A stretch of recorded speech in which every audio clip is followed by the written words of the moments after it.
अस्सलाम वालेकुम नाजरीन। गाय और भैंस की फार्मिंग करने का ज़बरदस्त फार्मूला।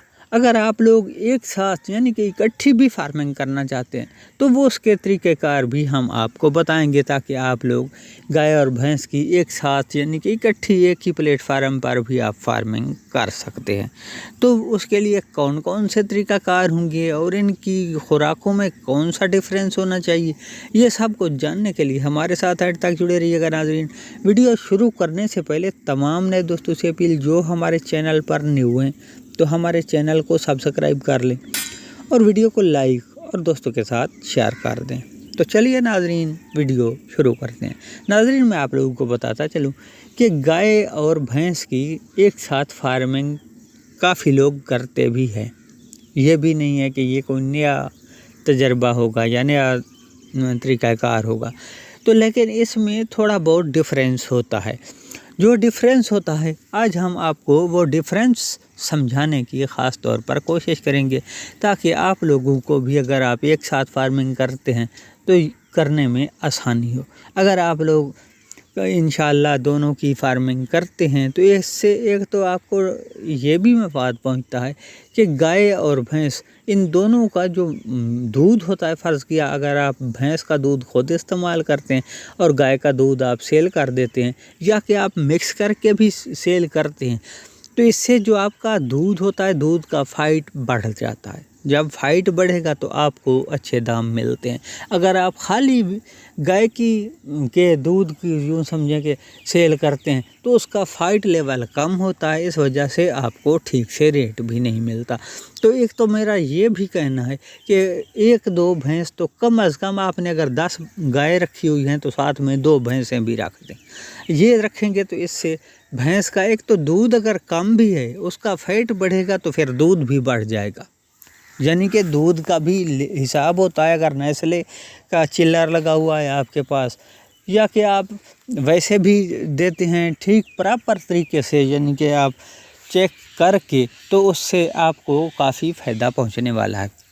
एक और दूसरा नाजरीन, जो इनकी फार्मिंग के प्लेटफार्म में जो समझे जो फ़र्क है, वो फ़र्क ख़ास तौर पर यही है कि जो भैंस है उसको एक तो नाजरीन नहलाने के लिए जगह चाहिए होती है। अगर आपके पास आप फ़र्ज़ किया किसी नाले पर या नहर के पास, जैसे कि दरिया के पास रहते हैं, तो आपके लिए भैंस काफ़ी आसान हो जाती है बनिस्बत गाय।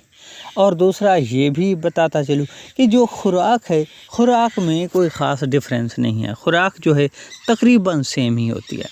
और एक बात ये भी है कि जो भैंस है वो गाय के निस्बत गर्मी और सर्दी कम बर्दाश्त करती है, यानी कि गाय निस्बतन सख्त जान होती है, इसलिए उसको रखना थोड़ा बहुत आसान है, इजी है।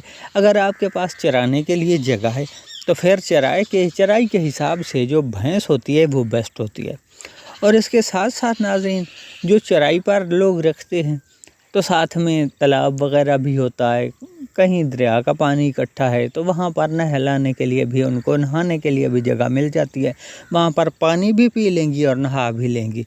और इसके साथ साथ जो गाय है, गाय नहलाना गाय का बहुत ही कम होता है, यानी कि कम टाइम पर ही वो नहाती है। सख्त गर्मियों में अगर आप ले जाते हैं तो वो पानी में चली जाएगी और नहाएगी भी, लेकिन थोड़ा ही मौसम ठंडा हुआ तो फिर उसको खाली पीने के लिए पानी चाहिए होता है। इसी तरह नाज़रीन, आप मंडियों में जाते हैं तो वहाँ पर भी आप तजर्बा कर लें, अगर थोड़ी सी भी धूप निकली होगी तो भैंस जो है, भैंस गर्मी कर रही होगी, और जो गाय है वो गाय खुशी से खड़ी होगी। और इसके साथ साथ नाज़रीन, ये भी मैं आपको बताता चलूँ कि जो गाय है, गाय की जो बीमारियां हैं, ख़ास तौर पर जो लंपी स्किन आया, वो गाय पे ही आया, भैंसों को कोई उसने असरअंदाज नहीं किया। इस बीमारियों के लिहाज से देखा जाए तो भैंस सख्त जान है।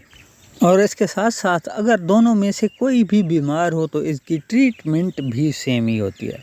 तो नाज़रीन, ये थी हमारी वीडियो। मिलते हैं नेक्स्ट वीडियो में, इजाज़त दीजिए, अल्लाह हाफ़िज़।